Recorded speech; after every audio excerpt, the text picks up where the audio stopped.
তন্ত্রে যোগীরা নিজস্ব দেবদেবী সৃষ্টি করেন আর তাদের জীবন্ত করে তোলেন। তারপর তারা যোগীর সঙ্গে সঙ্গেই সবসময় ঘুরেন। সাধারণত তারা নারী রূপ তৈরি করতেন, আর রূপটা হতো বেশ ভয়ঙ্কর রূপী। কালী, ছিন্নমস্তা, ডাকিনী, রাকিনী, লাকিনী, লঙ্কিনী, এদের মধ্যে অনেকেই এখনো আশেপাশেই আছেন। আপনি যদি নিজের অনাহত চক্রকে স্পর্শ করেন, তবে তারা ভাবে তাদের বুঝি আহ্বান বা আমন্ত্রণ করা হচ্ছে, আর তারা চলে আসেন। তারা আসা মানে সেটা একটা দারুণ সুযোগ।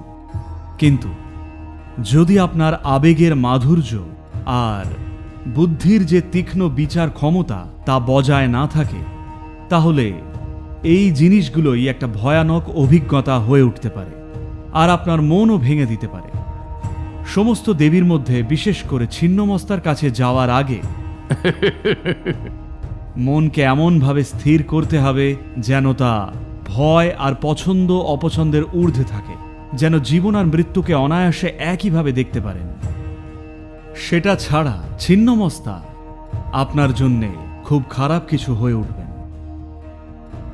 কোনো কিছু যদি ভালোও হয়, সেটা যদি আপনার জীবনে এমন সময় আসে যখন আপনি প্রস্তুত নন, তাহলে অন্য কিছুও হতে পারে, ভালোর জায়গায় ক্ষতি করতে পারে।